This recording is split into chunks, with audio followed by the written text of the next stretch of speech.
So, I watched this is a response vid to Uncle Cow with his staying alert video. Oh, by the way, coffee mug.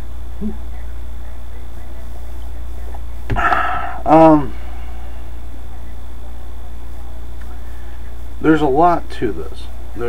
I know that it doesn't seem like there is, and it's got a frog in my throat, and there's actually a lot more to it than what you think. And we're told a lot, just the simple words of stay alert, stay alert, stay alert, stay alert, right? But there's actually quite a lot to it, and I kind of want to delve into that.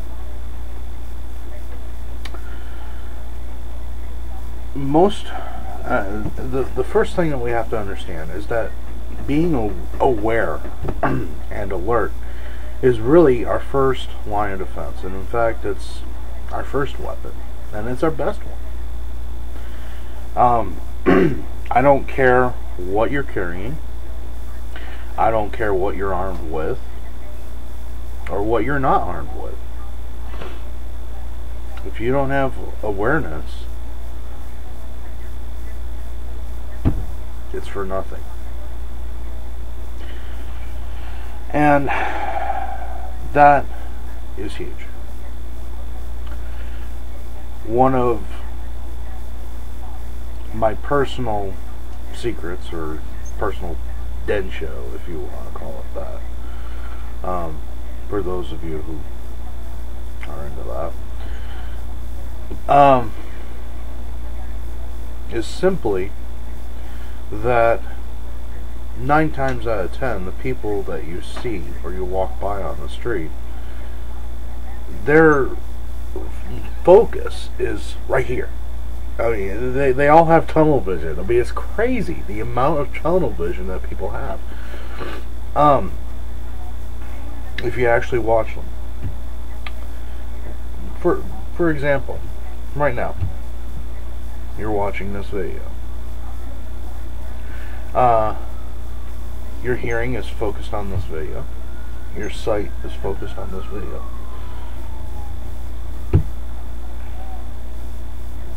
Those are two of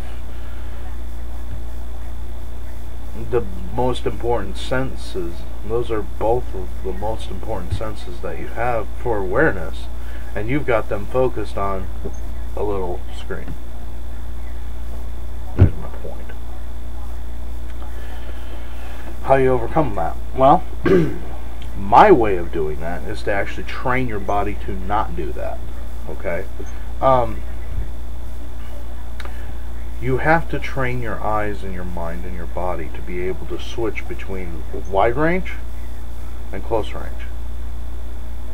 Okay? If you're watching this video right now, you are in close range. You don't want to stay in that range though forever, because when you're walking down the street, you want to switch to wide range.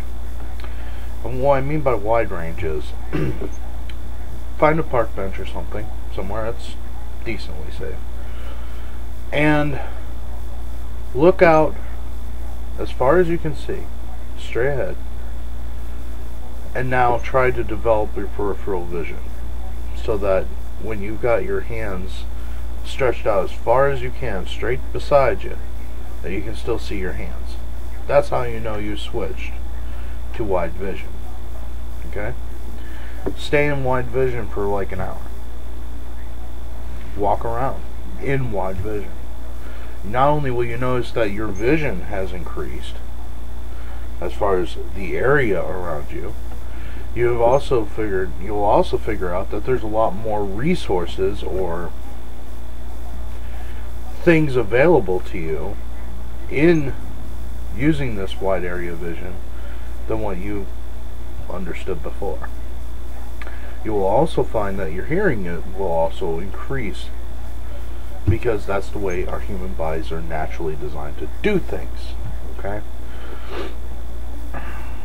What this does is it taps into the primal part of us as humans.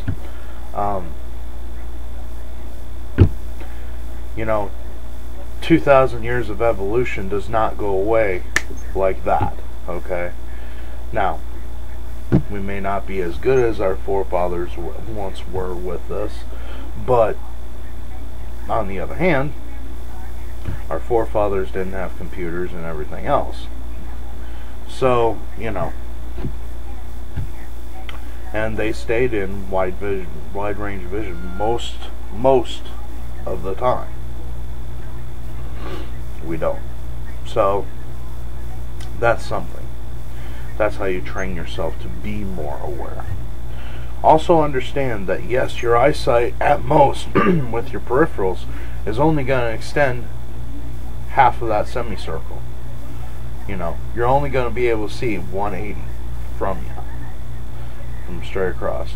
So basically you're only going to be able to see from about your ears and forward in a circular parabola, right, in like a sphere.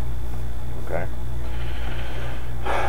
so what is going on behind you actually has to be detected through hearing, and possibly what some call sixth sense. It's kind of like the spidey sense.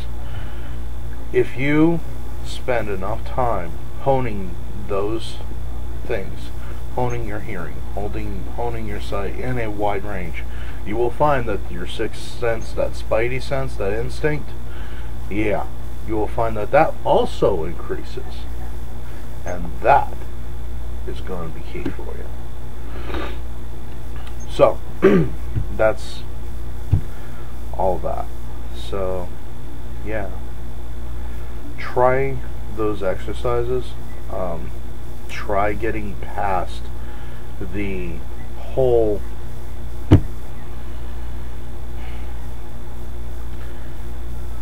close range thing, and you'll actually be surprised at how differently you can see the world, and how much more you can see, and how much more aware you are. And you can even start to see how aware someone else is not. And you can use that for whatever purpose you decide, or whatever purpose you choose. Something else that I wanted to touch on before we end this thing is Uncle Kyle mentioned about how this biker guy flipped his mom's bird, and instantly he was ready. He had his hand on his knife, and the other hand was in a fist, and all that stuff. That's trained reflexes. That's what we're supposed to do. Okay? Even today, whenever I get in an argument with anybody, even if it's just a disagreement or something like that, I instantly blade my body. I just do. I minimize the target area that my opponent can hit. Just instantly. I don't think about it, I just do it. Okay? That's where training comes into play. That's why you have to train.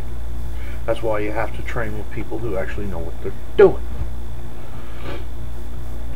So that you don't have to think about it when the situation happens. You just do it. And that's the best way. The other thing that I'm wanting to get at is always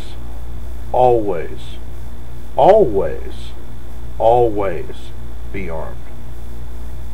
I don't care if that's a gun. I don't care if that's a knife. I don't care if it's a combination of the two, or whatever weapon that you can find. Always be armed with something. I do not walk out my front door without being armed.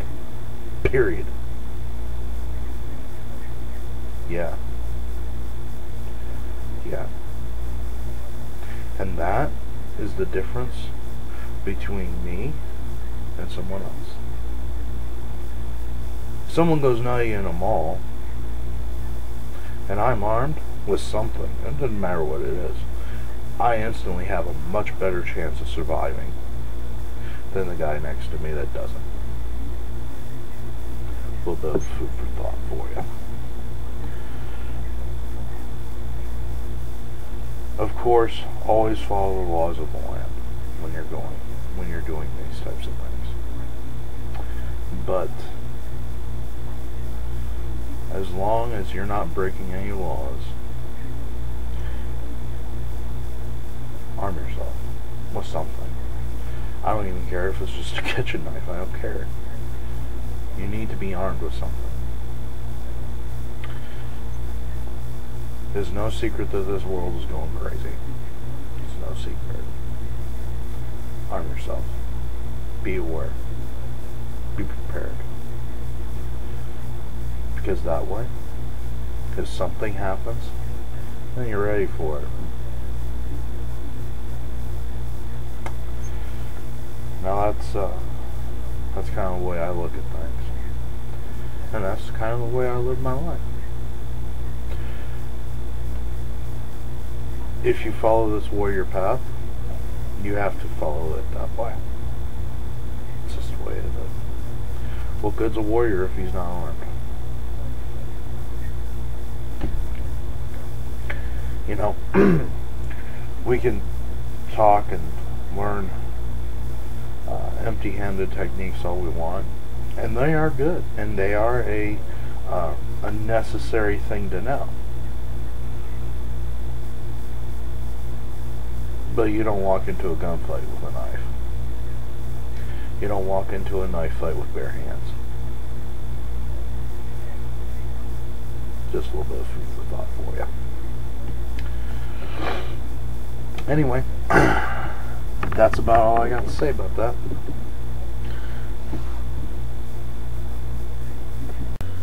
I appreciate your comments. I appreciate your views. I appreciate your time.